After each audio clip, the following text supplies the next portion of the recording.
Mas vocês plantaram a impiedade, colheram o mal e comeram o fruto do engano, visto que vocês têm confiado na sua própria força e nos seus muitos guerreiros.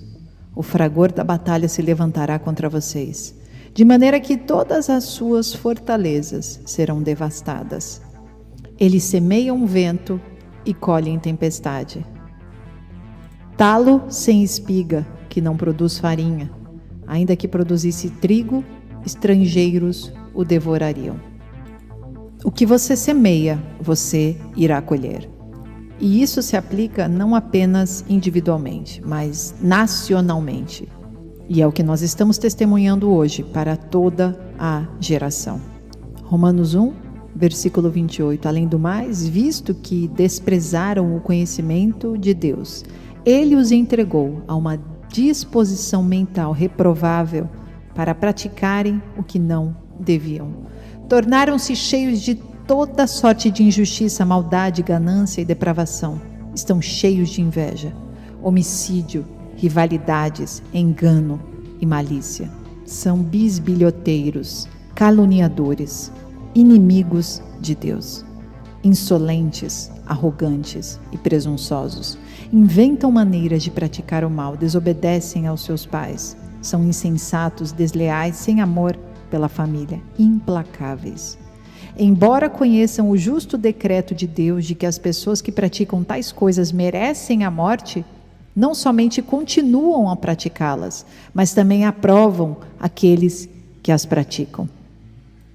Literalmente, essas pessoas estão nas mãos do maligno. 1 João 5,19, sabemos que somos de Deus e que o mundo todo está sob o poder do maligno. Sabemos também que o Filho de Deus veio e nos deu entendimento para que conheçamos aquele que é o verdadeiro. E nós estamos naquele que é o verdadeiro, em seu Filho Jesus Cristo. Este é o verdadeiro Deus e a vida eterna. Filhinhos, guardem-se dos ídolos.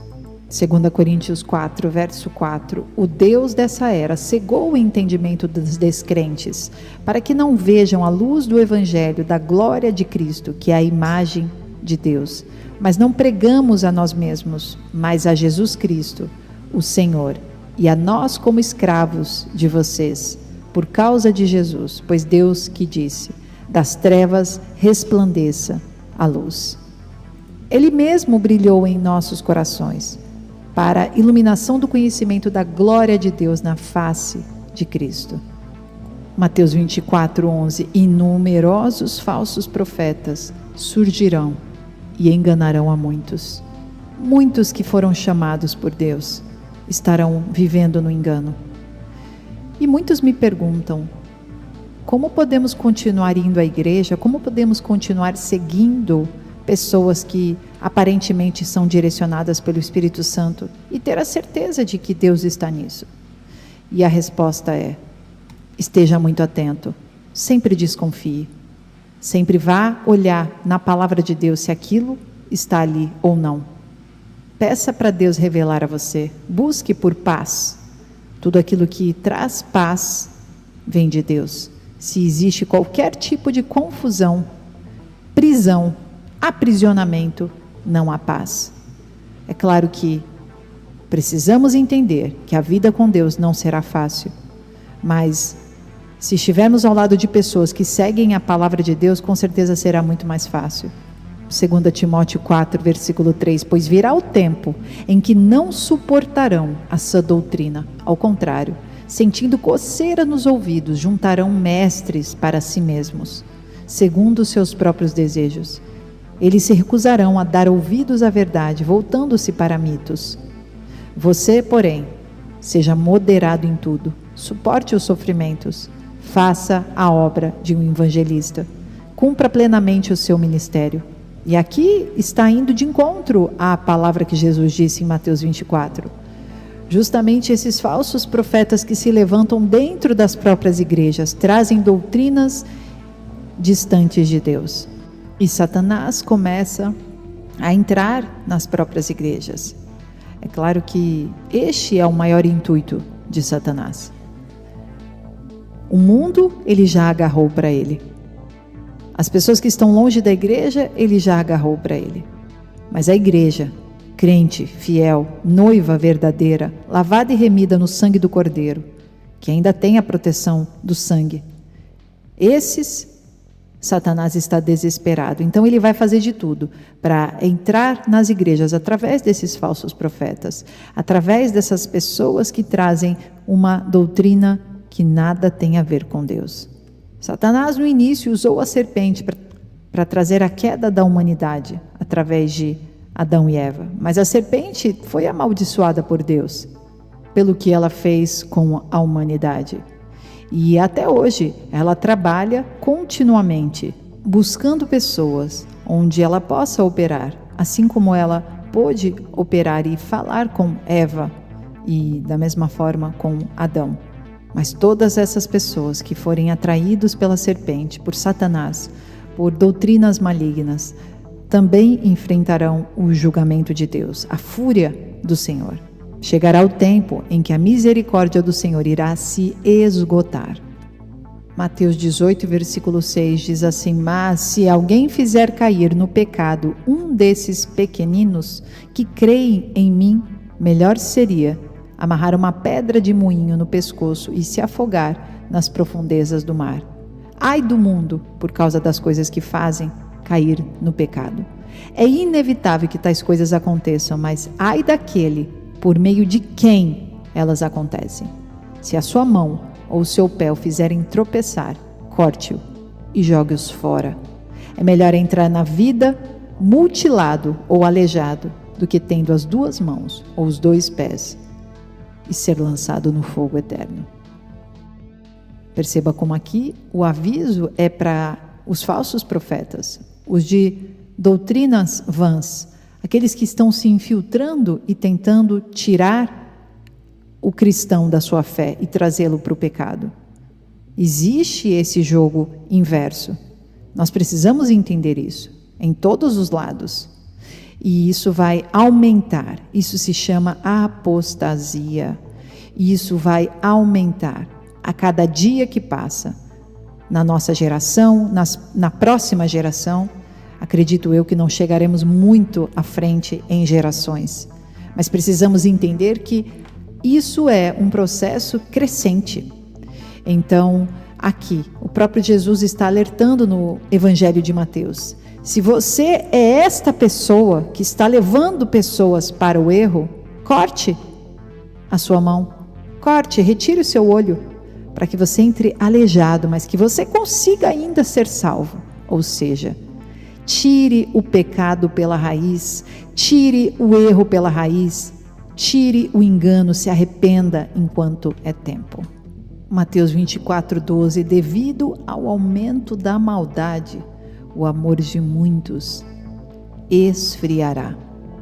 Devido ao aumento da maldade em todos os lugares, até dentro das próprias igrejas. Infelizmente, essa é uma realidade que vai acontecer. E por conta disso, o amor de muitos esfriará. O amor, que amor? O amor por Deus, o amor pelo próximo. Versículo 13, mas aquele que perseverar até o fim será salvo. Em meio a toda a maldade instalada no mundo, a toda inversão de valores nas escolas, nos museus, na mídia, no governo, Deus continua nos chamando para Ele. Romanos 12:2, não se amoldem ao padrão deste mundo, mas transforme-se pela renovação da sua mente, para que sejam capazes de experimentar e comprovar a boa, agradável e perfeita vontade de Deus. Por isso, pela graça que me foi dada, digo a todos vocês, ninguém tenha de si mesmo um conceito mais elevado do que deve ter, mas ao contrário, tenha um conceito equilibrado, de acordo com a medida da fé que Deus lhe concedeu.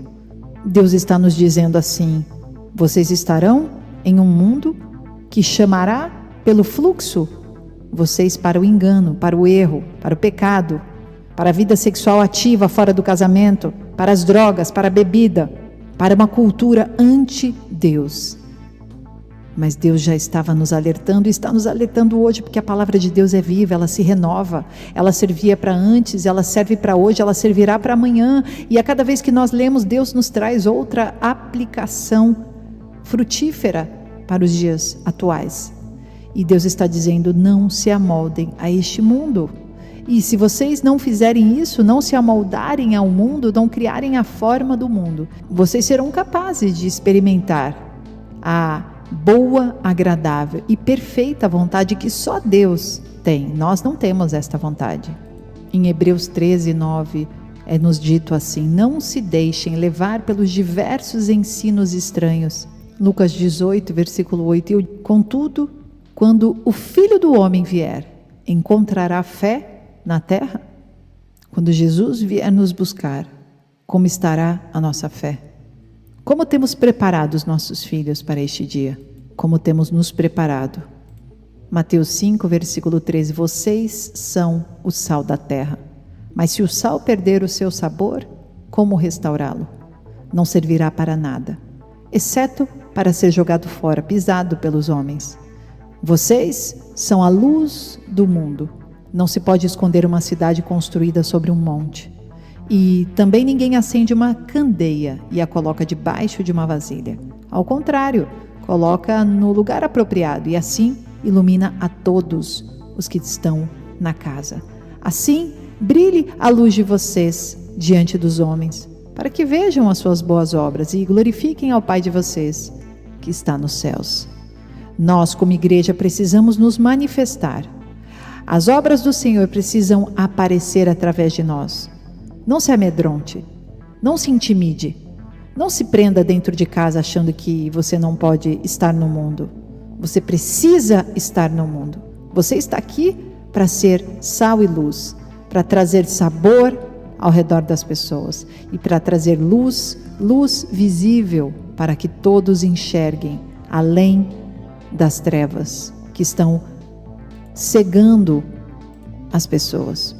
Eu posso dizer que o maior perigo que o mundo corre hoje é o povo de Deus não se humilhar e orar, colocar o seu rosto no chão, confessar os seus pecados e clamar pelo perdão de Deus, pela cura da terra, pelas pessoas.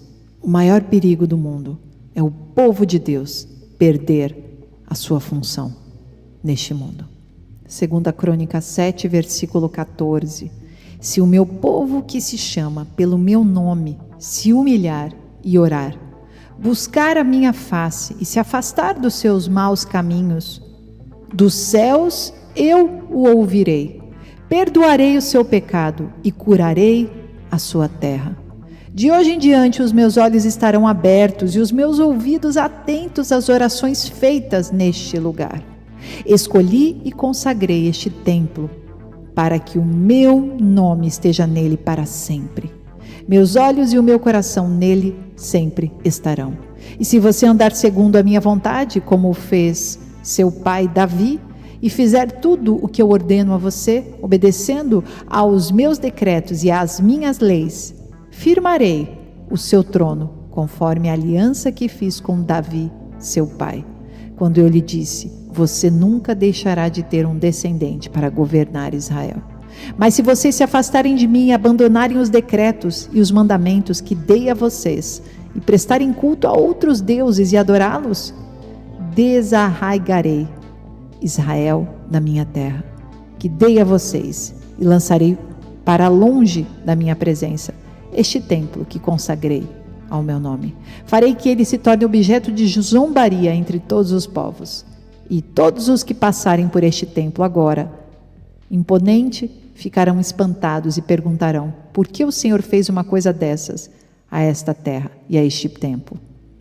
E a resposta será: porque abandonaram o Senhor, o Deus dos seus antepassados, que os tirou do Egito, e se apegaram a outros deuses, adorando-os e prestando-lhes culto. Por isso lhe trouxe sobre eles toda esta desgraça.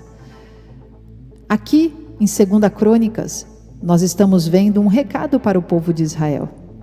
Mas este recado também é para a Igreja de Deus. Nós somos o ramo enxertado. Nós não somos Israel, mas nós somos a igreja. Portanto, toda a promessa dada para Israel, ela se estende hoje, após a vinda de Jesus, a nós como igreja. E nós transferimos para o nosso tempo, com a mesma abordagem espiritual, sabendo que nós precisamos nos voltar para Deus, sabendo que todo aquele que se volta pedindo perdão, orando, clamando pelo olhar do Senhor, o Senhor não os deixa só. O Senhor está sempre olhando os teus filhos e está sempre buscando que nós estejamos nos arrependendo de estarmos olhando para outros ídolos e agora decidimos nos voltar de novo para Deus. Apocalipse 22, versículo 12. Eis que venho em breve, a minha recompensa está comigo e eu retribuirei a cada um de acordo com o que fez. Eu sou o Alfa e o Ômega, o primeiro e o último, o princípio e o fim. Deus abençoe, queridos, e até o próximo vídeo.